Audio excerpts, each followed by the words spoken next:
Kulik asik, mitos fakta, model terpadu network bareng kita. Mitos atau fakta, pada model pembelajaran network, guru tidak berperan sebagai fasilitator. Mitos. Karena seharusnya guru memilih, mencari, dan menghubungkan berbagai sumber belajar, tidak hanya menjelaskan materi saja, sehingga guru harus memfasilitasi baik sumber maupun sarana dalam menunjang pembelajaran tersebut. Mitos atau fakta, dalam menerapkan model pembelajaran terpadu network di SD, peluang murid dalam mengalami stres akademik semakin tinggi jika hanya mengandalkan kemampuan self-directed learning-nya saja. Fakta. Faktanya, murid sekolah dasar memiliki kemampuan self-directed learning yang belum matang. Di sisi lain, penerapan model pembelajaran terpadu network membutuhkan beberapa keterhubungan dari berbagai sumber, ahli, dan juga bahkan pengetahuan baru. Jika murid sekolah dasar hanya mengandalkan kemampuan self-directed learning-nya saja, tanpa adanya bimbingan dari guru ataupun scaffolding, maka tentunya akan memunculkan rasa frustasi hingga menghancurkan afeksi diri, sehingga akan muncul stres akademik yang berkepanjangan. Mitos atau fakta, dalam model pembelajaran terpadu network, siswa harus belajar dari banyak ahli sekaligus. Mitos. Faktanya, dalam model terpadu network, siswa memang belajar dari berbagai ahli sesuai dengan minatnya. Tetapi, bukan berarti siswa harus belajar dari berbagai ahli sekaligus dalam satu waktu.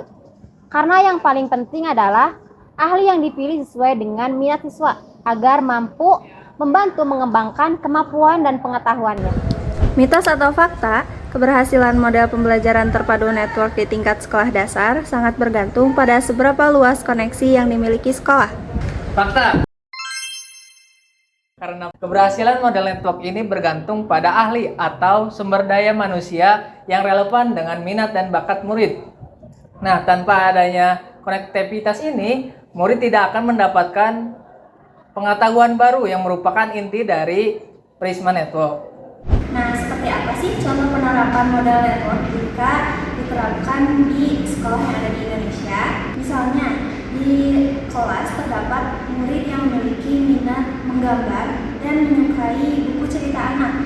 Maka, jika diterapkan pada model network, anak tersebut bisa belajar dari beberapa ahli. Yang pertama yang pastinya adalah dari guru. Lalu yang kedua, anak-anak eksplorasi bersama ahli, yaitu ahli yang pertama dari seorang penulis buku cerita anak dan juga ahli yang kedua seorang ilustrator. Nah, di sini terdapat contoh Prisma yang telah dibuat. Untuk mata pelajaran yang dipilihnya ada seni budaya, matematika, IPAS, dan juga bahasa Indonesia. Yang pertama, anak-anak belajar dari sekolah, yaitu dari guru. Misalnya, untuk mata pelajaran seni budaya, anak belajar eksplorasi unsur navigasi seni rupa, menggambar ekspresif dan perspektif. Lalu, untuk mata pelajaran matematika, anak belajar geometri dan pengukuran. Untuk mata pelajaran IPAS, anak-anak belajar mengenai bagian tubuh manusia, hewan dan tumbuhan, dan juga keberagaman budaya dan kearifan lokal. Lalu untuk bahasa Indonesia, anak-anak belajar mengenai tanda baca dan ejaan, teks deskriptif dan naratif. Lalu setelah belajar dari sekolah atau dari guru, anak-anak mulai mengeksplorasi dengan ahlinya. Yang pertama, ahli itu yaitu penulis buku cerita anak. Anak-anak belajar mengenai deskripsi estetika dan suasana, interpretasi seni dan tradisi lokal. Untuk matematikanya, anak-anak belajar urutan cerita dan pola cerita. Untuk IPAS-nya, anak belajar mengenai makhluk hidup dan lingkungan, juga interaksi sosial. Untuk bahasa Indonesia, anak belajar mengenai diksi psikologis dan gaya bahasa anak, juga teknik soundware. Lalu setelah belajar dari ahli pertama, anak belajar dari ahli kedua, yaitu seorang ilustrator. Nah, pada mapel seni budaya, anak bisa belajar mengenai teknik ilustrasi, pewarnaan, dan juga gaya ilustrasi.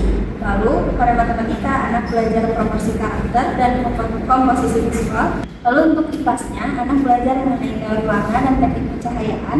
Dan untuk mapel bahasa Indonesia, anak belajar mengenai storytelling visual dan interpretasi cerita.